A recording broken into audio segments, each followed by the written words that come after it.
Hi there, Craig here from Tier 1, and we're in the Tian Shan Mountains, Kyrgyzstan, October 2022. Now, we're here to test out some of our new products that we're just planning on bringing to market, and we're also here, hopefully, to bag a few Ibex for the team.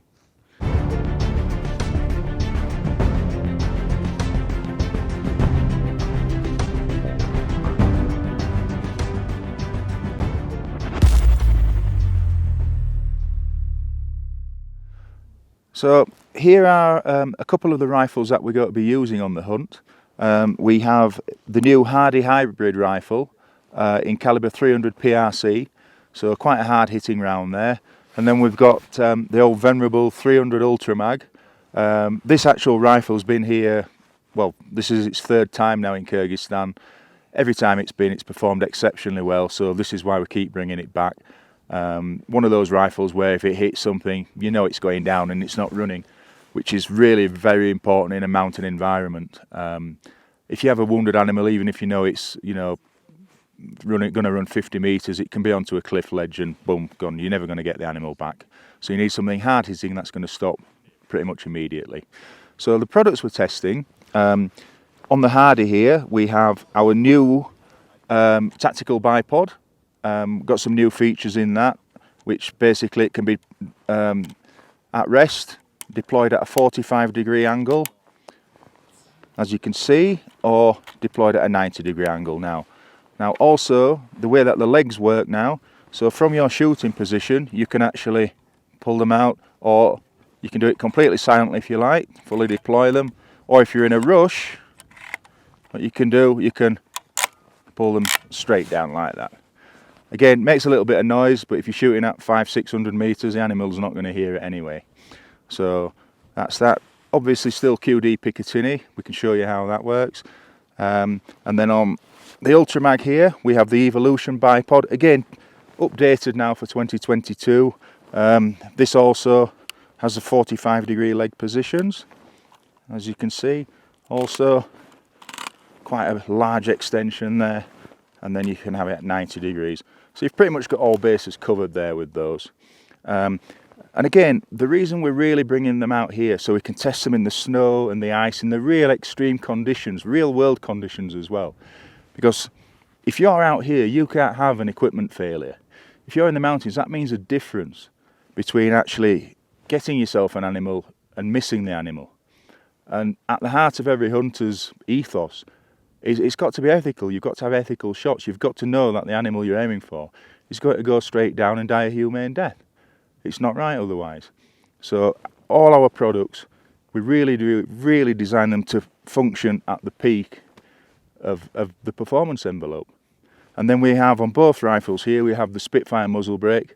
Again, muzzle brakes for mountain shooting, a lot of countries won't allow sound moderators anyway. The muzzle brake always dissipates recoil better than any sound moderator available. And again, on hard hitting calibers like these two, you need absolute maximum recoil reduction. And the Spitfire has been designed for that. Again, it works very well in the fields and the rolling countryside of England, but we need to know what it works in the mountains where it was designed to work. Very lightweight, triple ported, also has venting ports on the top here, so it stops muzzle flip, so you can actually see your shot fall.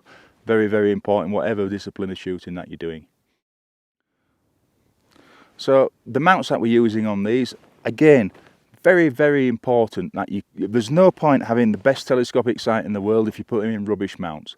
In these environments, when you're on horseback for 4, 5, 6 hours a day, the rifle does get banged about. There's no getting away from it. You can't stop it. It's very, very rough. You know, and again, if you're chasing a guide over a mountain to get into a decent position to take a shot, the rifle gets banged about. The mounting system, obviously, is the interface between your expensive telescopic sight and also your rifle. So it needs to be of top quality. So on the Hardy here, we're using our standard, I hate to call them our base level mounts, but they are probably the cheapest mounts that we do. But again, they're engineered with that same ethos as everything else of ours. They have to be the best they can possibly be. So perfectly adequate for a calibre up to 300 PRC. It fits well in with the Hardy rifle ethos as well, which is a lightweight mountain rifle. So that's those. Picatinny fitting, 0 minute because they're 2-piece rings, but very, very good scope contact area, just well engineered. They aren't going to let you down. So we've no problems with using them in this environment. On the Ultramag here, with this being a little bit of a heavier rifle, if it falls and takes a bang, it's going to be a larger bang. So we decided with this, we'd equip it with one of our monomounts. Now, this has got a short saddle monomount, and this is one of our, let's have a look, this is our medium short saddle monomount. Now, so you've actually got 6 screws in each cap, so you've got maximum scope contact area. Also, it's of a 1-piece construction, so we could put MOA into it. We haven't done with this because this US optic scope has got so much elevation in it, we don't need to. This has actually got the new optional 45-degree Raptor mount in it there, so we can put optional accessories on it if we do need to, ranging systems, etc. And again, so super tough, it's certainly not going to let you down in the field. Now this is coupled with our 34mm scope bubble level, again for the longer mountain shots. You can be shooting 700-800 meters here, and the actual cant of your rifle really does make a difference at that range. So this just makes everything in line, make sure everything's correct for when you're taking the shot at distance and you make it count.